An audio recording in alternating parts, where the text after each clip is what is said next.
dukomeza n'andi makuru atandukanye ku munsi wa none, reka twerekeze kuri inkuru ivuga yuko nyakubahwa perezida wa Repubulika Paul Kagame yasobanuye inshingano zihariye z'ingabo z'u Rwanda rwohereje muri CentrAfrica. Perezida Kagame yavuze ko ingabo z'u Rwanda rwohereje muri CentrAfrica zizakora akazi mu buryo butandukanye n'ubw'izari zisanzwe iyo ziri mu butumwa bwo kugarura amahoro bwa Loni, aho zizarinda izari zisanzwe n'abaturage, ariko mu gihe imitwe yitwaje intwari iri muri icyo gihugu yagerageza kuzihungabanya, zizakora akazi zigomba gukora. Mu ijoro ryo kuri iki cyumweru, guverinoma y'u Rwanda yatangaje ko yohereje ingabo zo kurinda umutekano w'ingabo zayo zishinzwe kugarura amahoro muri Repubulika ya CentrAfrica no kubungabunga ibikorwa by'amatora biri muri iki gihugu. Itangazo ryashyizwe hanze n'ingabo z'u Rwanda rivuga ko izi ngabo zigiye gushyigikira izari zisanzwe muri icyo gihugu zibasiwe n'inyeshyamba zishyigikiwe na François Bozize wabaye perezida hagati ya 2003 na 2013. Mu kiganiro n'abanyamakuru cyakurikije ijambo rigaragaza uko igihugu gihagaze, Perezida Kagame yavuze ko u Rwanda rusanganywe ingabo muri Repubulika ya CentrAfrica zagiyeyo mu bikorwa bya Loni byo kubungabunga amahoro, ariko ubu ibintu byinshi biri kugenda bihinduka bitewe n'amatora ateganyijwe kwa 27 Ukuboza 2020. Umukuru w'igihugu yagize ati hari imitwe myinshi yitwaje intwari imaze iminsi irwana hagati yayo, irwana na guverinoma n'ibindi nk'ibyo. Vuba aha hari ibitero byagabwe biturutse hanze ya CentrAfrica, bigabwe n'abantu bo muri CentrAfrica bo muri iyo mitwe yitwaje intwaro. Umukuru w'igihugu akomeza agira ati by'umwihariko numvise ko ari umutwe umwe cyangwa si imitwe yateye iyobowe n'uwahoze ari perezida wa CentrAfrica Bozize binjira mu gihugu baturutse hanze, ariko n'abanya CentrAfrica ariko babaga hanze y'igihugu. Uko nabwiwe nuko intego yari uguhungabanya amatora, ariko mu kubikora twamenye ko bamwe muri bo bashakaga kwibasira ingabo zacu ziri muri CentrAfrica. Kwa 19 Ukuboza 2020 guverinoma ya CentrAfrica yashinje François Bozize wigeze kuyobora iki gihugu ushaka guhirika ubutegetsi nyuma y'aho imitwe yitwaje intwari igabye igitero mu burengerazuba bw'iki gihugu. Bozize ngo yarakambitse hafi y'umujyi wa Busembere mu birometero 150 uvuye mu majyaruguru y'uburengerazuba bwa Bangi.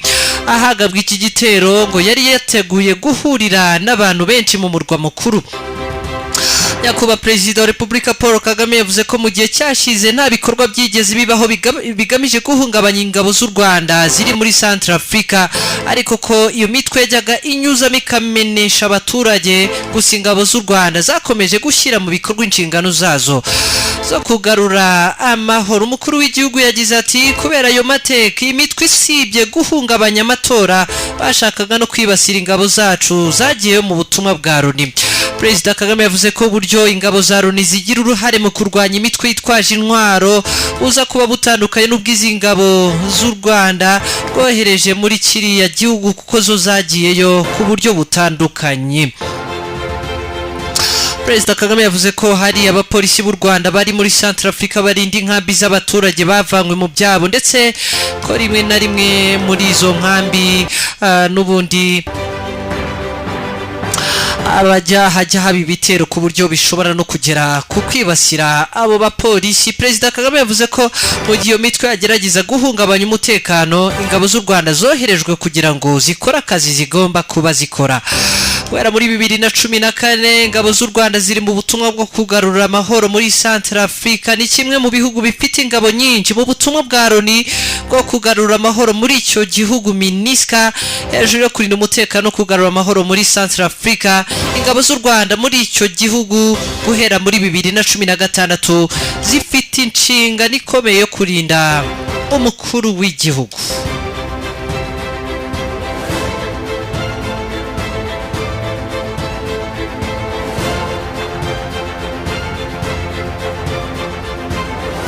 Tutarava kuri iyi ngingo kandi, mu masaha yatambutse hari ifoto yakomeje kugenda ikwirakwizwa ku mbuga nkoranyambaga. Ni ifoto y'umunsi kimwe mu bitangazamakuru bikorera hano mu Rwanda cyaje kuba gitangaza igaragaza umusirikare w'u Rwanda acungiye umutekano Perezida Tudela kubera mu mwaka wa 2014 n'ubundi bw'u Rwanda nka kimwe mu bihugu bitanga umusanzu mu butumwa bwa Loni bwo kugarura amahoro muri Repubulika ya CentrAfrica mu kiswe MINUSCA. Buri mwaka u Rwanda rwohereza abasirikare bajya muri iki gihugu, aho by'umwihariko baba bafite inshingano zo kurinda abaturage. Kuva muri 2016 ingabo z'u Rwanda zahawe inshingano zo kurinda umukuru w'igihugu.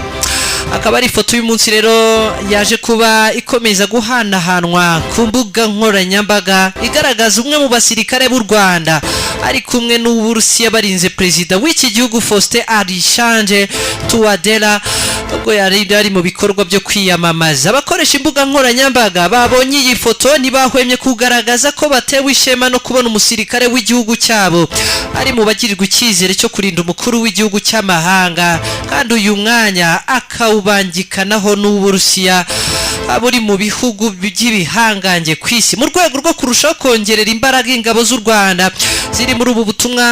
Guverinoma iherutse gufata icyemezo cyo kohereza y'abandi basirikare. Mu kiganiro yagiranye n'abanyamakuru kwa 21 Ukuboza, Perezida Kagame yavuze ko izi ngabo u Rwanda rwohereje muri CentrAfrica zizakora akazi mu buryo butandukanye n'ubwari zisanzwe yo ziri mu butumwa bwa Loni, aho zizarinda izari zisanzwe n'abaturage, ariko mu gihe imitwe yitwaje intwari iri muri icyo gihugu yagerageza kuzihungabanya zizakora akazi zigomba kuba zikora.